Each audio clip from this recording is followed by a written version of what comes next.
So would you join me in welcoming Dr. Tom Coburn?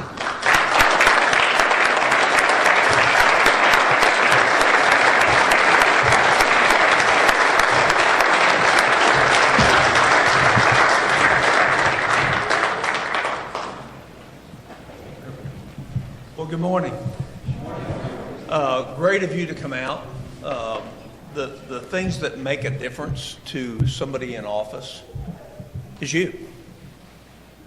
There are other things that influence them, but our founders had this wonderful idea that most decisions ought to be made closest to the people that are affected by them. And I can tell you, having served in Congress and in the Senate, that the most important letters I got were not form email letters, but were thoughtful, sincere letters from individual constituents based on what their heart told them and their brain told them. And oftentimes they were right on. But the important thing is that I heard from them. When we have almost 4 million people, there's no way, even having 75 town hall meetings a year, that you can actually get to everybody. You can actually have that input. The time schedule, the time frames in Washington make it almost impossible to see everybody that comes there. So our founders' idea was that very few decisions would be made in Washington, and most would be made in the individual states where you can have the greatest and most impact. The most important thing for the future of our country now is for American citizens to recognize the difficulties in front of us and to start doing something about it. Not asking our politicians to do something about it, us doing something about it.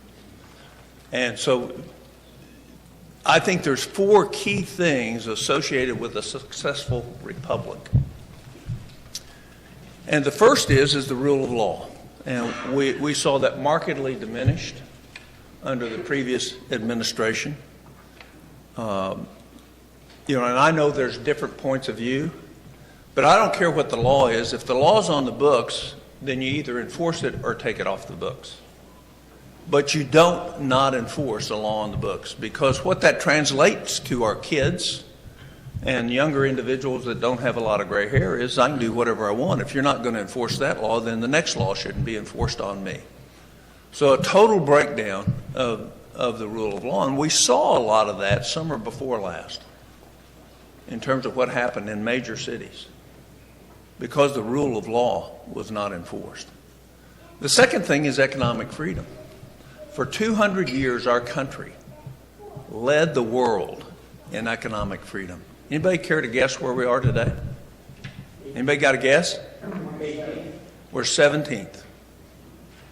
16 countries in the world have greater economic freedom. Their people have greater economic freedom to make a living for themselves, start a business for themselves, educate themselves. We're now 17th. And that's not really because of what the states have done. It's how the overreach of the federal government has come. The third thing is a limited federal government for a republic to survive. And we have anything but a limited federal government. If you read the enumerated powers, it's amazing how many senators didn't even know what was in that when I would ask them. And I'd block all their bills, and they'd say, why are you blocking this? I said, well, first of all, you haven't paid for it by cutting something somewhere else. But second of all, it's outside the enumerated powers our founders gave us that was our responsibility. Well, how's that? I said, well, read it. Oh, well, that doesn't apply anymore. Well, it does apply. And the reason that we have $144 trillion of unfunded liabilities, and by the way, for a millennial, here's what that means. That means $30,000 a year decreased standard of living for the next 50 years. That's what that means right now. And you're going to see a $1.4 trillion deficit this year under Republicans. There will become a time when that can't happen anymore, because the people who are buying the bonds will say the interest rates have to be significantly higher. In 800 years of economic history, no country has ever survived the position that we're in economically today. So we ought to be about changing that. And the way we change it is bring those decisions back home. And then the final thing, which I think is really very well recognized. When we lost control of education, we lost control of virtue. And as de Tocqueville says, America will be fine as long as America is good. When America is no longer good, America will no longer exist. And that's where we find ourselves today. So unless we grab hold of education, unless we grab hold of the very instruments of educating virtue and truth and sacrifice and servant leadership, then the hope for the future becomes limited. I don't know if you noticed, but about 4 weeks ago, there was a poll of millennials. And 62% of them thought that communism and socialism was better than capitalism. Do you realize that in the last 100 years, 170 million people have died at the hands of socialism and communism? 170 million. What is that reflective of? That's reflective of the fact that our education system has failed to teach history to our kids. And we've equated freedom with the lack of freedom. We've equated opportunity with the lack of opportunity. We've said they're equal. And of course, they're not. I continue to believe that there's no problem in front of our country that is not solvable. But what it's going to require is real sacrificial leadership. The best thing that can happen to a politician is to lose an election because they stood for the right thing at the right time for the right reasons. And most don't agree with that. But history will say that's true. And so what you see is changes after that happens to someone. Now let me talk specifically about Oklahoma, because I'm highly critical of what happened in our state this month. The powers that be who assumed to run our state knew before the vote was ever placed in the state legislature that we had no deficit problem this year. I want you to think about that for a minute. What is that about? What the legislature should have been doing all this time under this special session has been exposing the fraud, waste, abuse, and duplication in all the agencies of Oklahoma.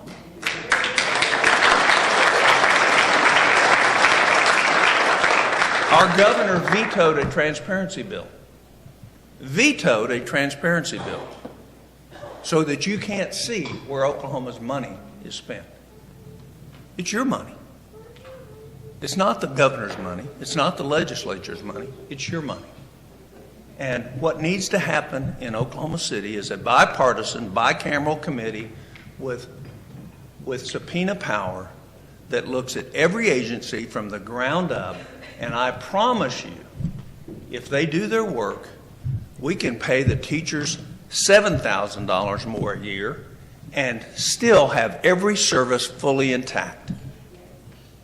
But without that oversight, which requires hard work and no attaboys, we will never have an effective, efficient state government.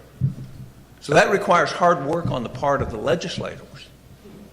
And with that permanent committee, it should have the funding to have 4 permanent staff members that work year-round, whether the legislature is in session or out, doing nothing but digging and creating transparency.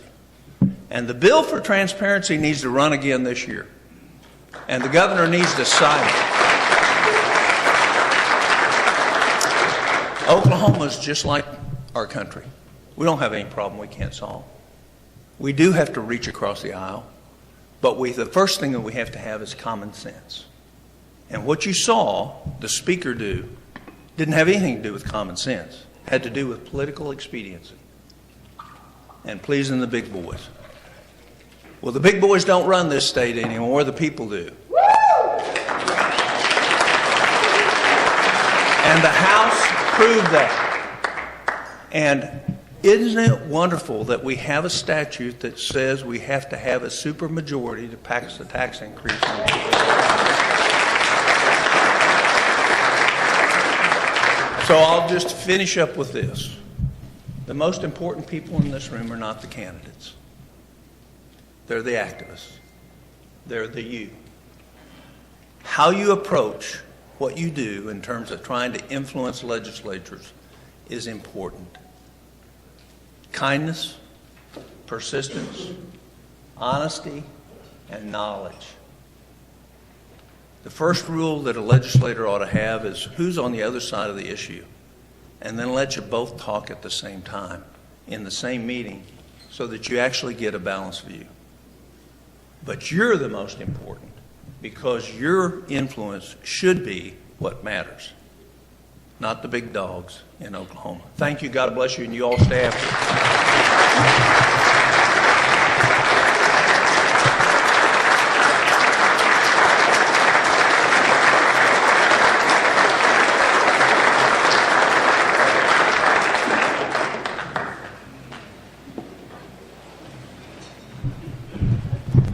Thank you, Dr. Coburn. That was a very memorable speech and very exciting. I love it.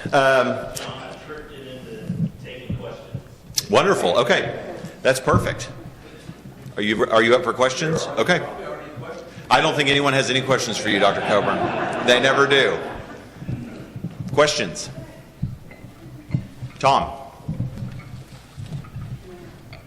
In your speech, you talked about the need for bipartisanship, and it's tough for me to see that really being feasible, given that the other side doesn't seem to be that interested in governing responsibly. Their agenda, to me, seems to be more opposing and making things difficult. And so I'm wondering, are we really trying to? Is it really productive to try to work in a bipartisan way, or should we be trying to advance our ideas with the people that are on our side? Well, I think you should advance your ideas with the people on your side, but just remember one thing. Love changes people. It does. You know, I worked for years on John McCain, and he's a changed man because he's been loved.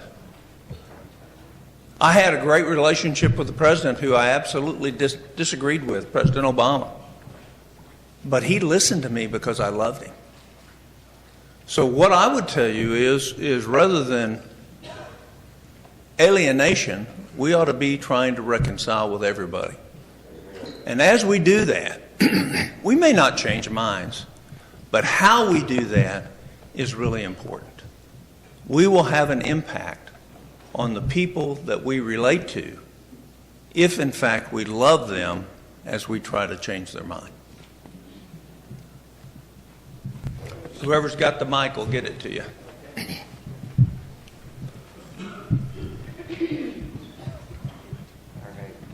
Hi, Dr. Coburn. Back in, I think it was 2010, I watched you in the halls of Senate committees talking about your alternative to what was coming in, as we know as Obamacare, is incredibly market-driven and with incentive on cost savings and encouraging people to save money and be prudent. Is there any hope, or do you see any plan to bring those kind of reforms back in? Good question. There are some bills in Congress right now that I've tried to influence how they're written. I haven't had a whole lot of luck. But go back to think about Adam Smith. Here's some statistics. The average out-of-pocket cost for health care for Americans in 1975 was $500. Total. That's average American, $500 max out of pocket.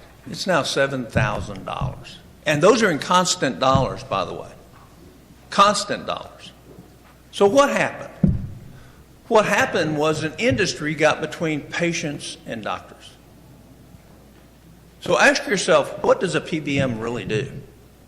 Ask yourself why St. Francis charges 5 times more than servant radiology for an MRI. Why is that? That's because there's a game being played, and it's called crony capitalism, it's called anti-competitive pricing, it's called 340B, it's called all these things that they've lobbied for. Think about this. The Federal Trade Commission issued about 2.5 years ago the best outcomes with the best price in American hospitals. 5 of the top 6 were physician-owned hospitals. The Affordable Care Act banned physician-owned hospitals. Now think about that. Why did? Because they didn't want the competition. You look over at Oklahoma City, one of the leading hospitals in the country, Oklahoma Surgical Hospital. The vast majority of their patients come from Canada because they have value, quality, outcomes. So what has to happen in healthcare is there has to be price discovery. Where else do you go and buy something without knowing what it costs and what the outcome is before you buy it? It's crazy. So we ought to go in just in reverse, mandate through law, if you're participating in the healthcare industry, you have to publish your net prices. And let people shop. I promise you, people will make great choices. And once price transparency is out there, then you will see outcome transparency. So you have a dominant anti-competitive hospital chain here in Tulsa that dominates over 50% of the market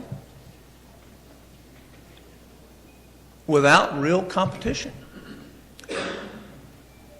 1 out of every $3, $1.2 trillion is wasted in healthcare every year, 1/3 of it. We can lower costs 25% and still have 10% waste if we just had a real market allocating that scarce resource.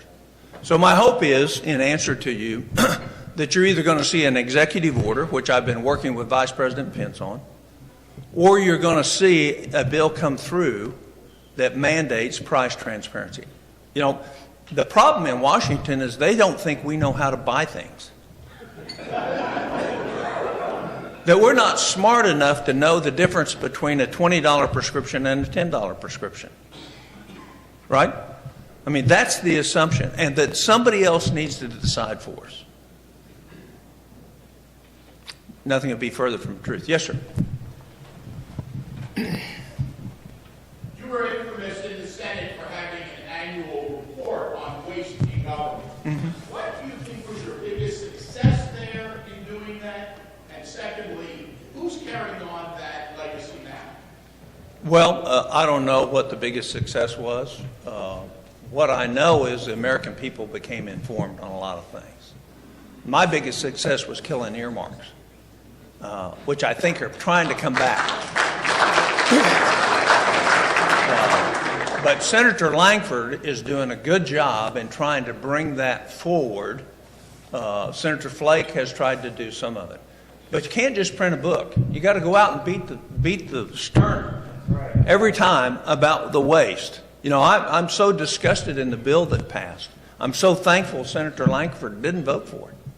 Another $400 billion with no reduction in the $400 billion of waste, none, which GAO documents waste, fraud, and duplication over $400 billion a year, and no limit on the amount the debt can increase. What does that have to say about our thoughts about our children? Jefferson talked about the pursuit of happiness. And when he talked about, he authored our Declaration of Independence. His pursuit of happiness meant you don't bind the next generation with your debt.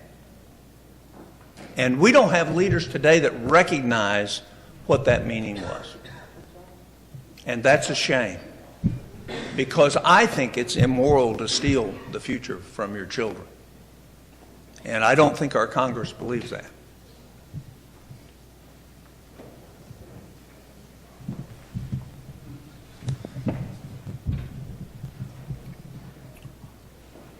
Thank Thank you, Dr. Coburn. I appreciated your 4 points, and your third one was limiting the size of the federal government. What would that look like as steps that the state would be taking to actively limit the size of the government's intrusion into the state of Oklahoma? Well, Oklahoma's already done it. We've passed the Convention of States Amendment. We've passed the Balanced Budget Amendment. And we require, our founders knew we would be where we are today. That's why they put it in. At the Constitutional Convention, Colonel George Mason stood up and said, we've made a mistake. We can't just let the Congress be the only people that can change this document. We need to let the people be able to change it. So 3 things are required, I believe, to fix our country. One is limit the scope and jurisdiction of the federal government to the enumerated powers. Do you realize with one court ruling, the federal government can reach in and tell us how to build highways, how to educate our kids, every other thing our state does. Only 40% of the money that's raised in our state is actually allocated by our legislature. 60% of it is mandated by a bureaucrat that was never elected to anything. So the way to do that is to restore the enumerated powers and the Commerce Clause as it was intended. And if you do that, then all that power comes back to our state legislature. All that power comes back. Then we decide. No longer will property rights be taken away. No longer will due process not be available to Oklahomans on their kids or on their farms or on their families or on their business. We have a lot of bureaucracy that doesn't care about due process. They care about position. So a balanced budget amendment by itself won't do anything because Oklahoma has one. They cheat every year. So it won't fix it. But we have to somehow put a backbone back into Washington in terms of giving people the courage to make the hard choices and then come home. And the reason I'm for a balanced budget amendment, they'll have an excuse.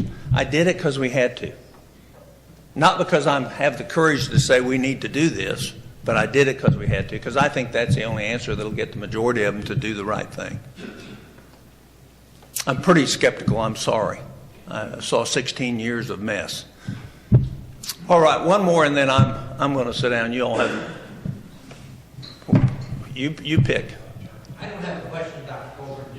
I'd like you to repeat what you said about when the legislators went back into special session, they went in there with some kind of an attitude, and that's the reason we failed. Did I misunderstand that? No, I don't think we failed. I think we won. Well, what did you say about the major point was they went back into session because they had some kind of... Well, they went back in session because a special session was called to raise taxes in Oklahoma. And we defeated that. You all defeated that. All right, one last question. I'm done. Yeah, we saw what happened. The step-up people tested the waters last week or the week before, whenever that was, and we defeated them, but it would be naive to think that these powers are not going to come back trying to impose their will upon us again. What do you think we can do here at the state level to take our government back under control? Well, I think, first of all, hold your own elected official accountable. If they voted for this, why in the world would you vote for this when you knew that the revenue numbers were going to be that we didn't need to have a tax increase? I mean, that's the truth. That's why it was run so quickly. I mean, I knew those revenue numbers 3 weeks before it was ever voted on.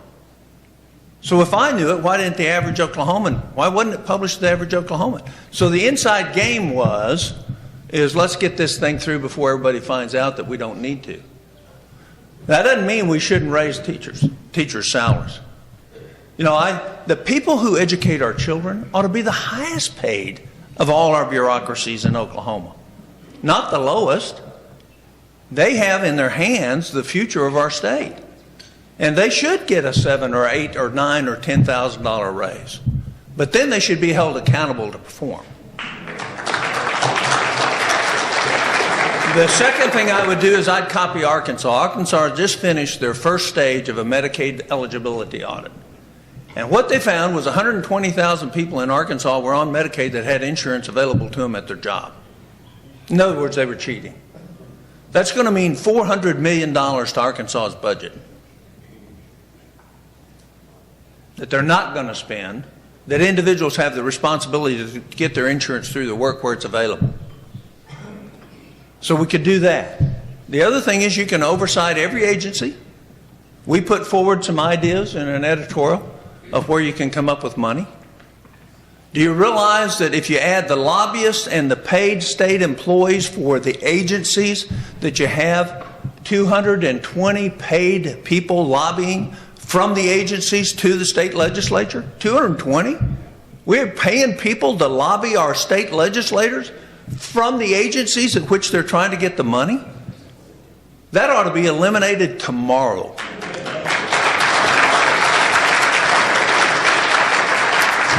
So there's lots that can be done. And to refuse to look at that means, how did these successful capitalists get where they were? Did they just ignore waste? Did they ignore fraud? No. But it's hard work. And hard work's what we need to do, and that's what Oklahoma's known for. So let's go do it.